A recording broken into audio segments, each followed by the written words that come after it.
another alien being that emerged. Through that, this was a couple years ago, through that introduction, through that communication, three governments got involved in a negotiation that occurred in a very bizarre way, because it didn't actually happen in person. I'm not going to waste time explaining how the negotiations happened, but between Russia, China, and America, they dealt with this species, and this species offered a deal. And the deal was that we would be given something if they were allowed to come here to Earth and basically set up a secret base. What did we get, and what's their secret base about? Okay, I'll just quickly tell you. What we got was AI. Think about it. Didn't AI emerge out of nowhere in 2023? And didn't it emerge, not just out of nowhere, in an incredibly mature, sophisticated level of complexity that kind of makes sense for a new technology? And even now, 1 year into it, a year and a half into it, whatever we're at, it's getting scary what it can do. I mean, it's indistinguishable from reality in some cases. Okay, so that's where we're at 2 years into AI, and that's because AI, like a lot of our technology, like the microchip and other things that we got from Roswell and the Greece, this is another technology from another higher level species. And let me just add this, for those who think that AI is about making funny pictures or interesting videos and stuff, sure, it can do that, and that is the consumer-facing end of this technology. But if you knew the intent of AI in terms of how it will impact your everyday life very soon, you might take a gun to your head and blow your brains out. It is that radical of a shift. What the government intends to do with this shiny toy called AI. So that's what we got. In return, they got basically the southern half of Antarctica, below the South Pole. And that is what, well, let me, first things first, what the hell happened if not an actual eclipse? Well, a couple things. Number one, they required, in order to do this, and when I say do this, the event to happen on the 8th was the alien species coming through to our dimension. In order to come through, they required a few things. Number one, they required loosh. What is loosh? Loosh is the energy expended and exhibited by human beings when they are collectively excited and focused on something, like at a rock concert or during church or something like that. Oh, it's emotional. I can't explain why, but it is. We had tears, we had screams, we had fireworks.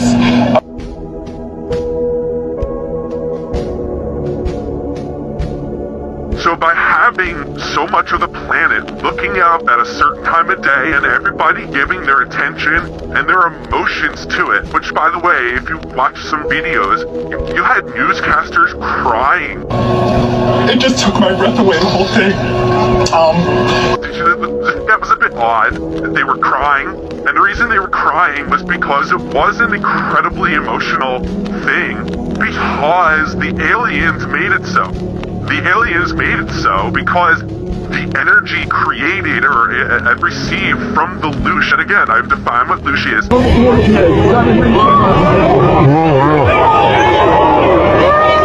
look at that! What's that all about?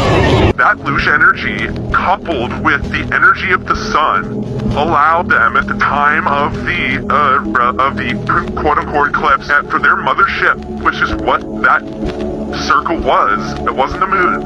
Their mothership came out of nowhere, entered into the area of the sun, stopped. Did you notice how it stopped for an inordinate amount of time in the center when it should have been continuing at the very slow crawl rate that the moon typically does? Well, it didn't. It stayed there for a bit of time. And that's insane, okay? That's another blatant giveaway. And again, the government thinks that no one's going to notice, or if they notice, they'll be branded a conspiracy theorist, and they don't care. So they just allowed it to happen. This ship basically connected with the sun at that moment and got an incredible amount of physical energy required for them to enter through the dimension. Coming in from an O dimension takes an incredible amount of energy. The sun and our Lush did that. At that point, the ship went around the back of the sun. Did you notice that we didn't see anything depart? It just sort of disappeared into the sun. Well, it kind of did. It went around to the back, and it actually docked there where it is at this moment that I speak.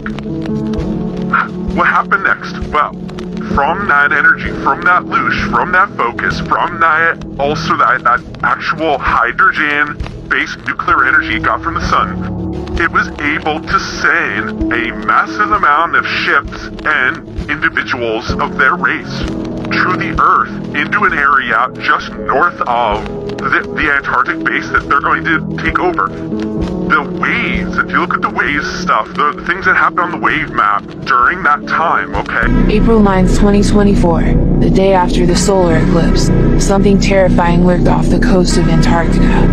Radar systems detected a monstrous wave anomaly, an area larger than Texas with 80-foot waves. The anomaly moved up towards South Africa.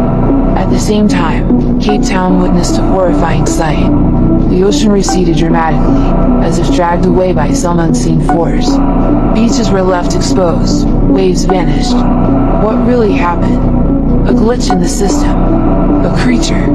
Or something yet to be seen? And they had the audacity to tell the public it was a glitch.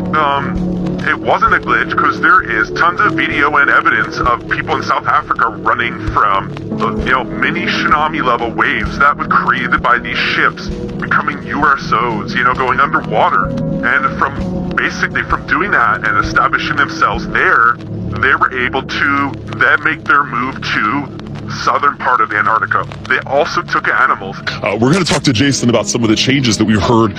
Birds making more noises. And it's fun to see all the animals act up. Anything you noticed with the animals as you were sitting back there just a minute ago? They get very active now. The fish were jumping out of the water a lot. Animals were a big part of the deal. Of course, taking humans was off the table from our governments, but they allowed that animals to be taken, and animals reacted weirdly during this quote-unquote eclipse.